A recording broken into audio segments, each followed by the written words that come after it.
कडीची महत्त्वाची बातमी आपण पाहतोय।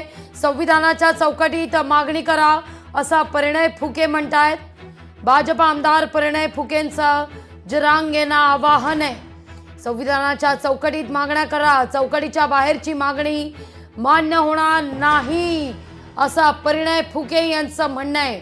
मेघना, निश्चितच खरं तर महत्त्वाची अपडेट आहे भाजप आमदार परिणय फुके। खरं तर भाजपाच्या वतीने ही पहिली प्रतिक्रिया आपण बोलू शकतो आजची दिवसाची, कारण त्यांचं असं म्हणणं आहे, आवाहन त्यांनी केलेलं आहे मनोज जरांगे पाटील यांना की संविधानाच्या चौकटीत मागणी करा असं फुके म्हणतात। खरं तर आपण महसूल मंत्री बावनकुळे यांना देखील ऐकलं होतं, त्यांचंही हेच म्हणणं होतं। फुके नेमकं काय म्हणाले ऐकूया, आपण महाराष्ट्राला दाखवूया की त्यांनी त्यांच्या ज्या मागण्या आहेत, त्यांचं जे आंदोलन आहे ते संविधानिक मार्गाने त्यांनी केलं पाहिजे।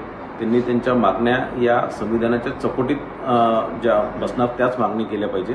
कुठेतरी संविधानाच्या बाहेर कोणतीही मागणी केली तर ती कोणतीही सरकार, चाहे ती फडणवीस साहेबांची सरकार असो, राज्य सरकार असो, केंद्र सरकार असो किंवा इतर कोणाची सरकार असो, हे बिलकुल करता येणार नाही। आणि म्हणून त्यांनी मराठा समाजाच्या भल्यासाठी आणखीन योजना त्यांनी निश्चितच मागितल्या पाहिजे।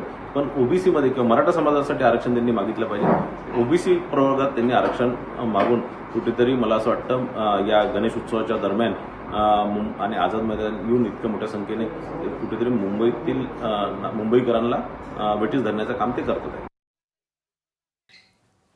भाजप आमदार परिणय फुके यांनी हे वक्तव्य केलेलं आहे। संविधानाच्या चौकटीत राहून मागण्या करा असं ते म्हणतात।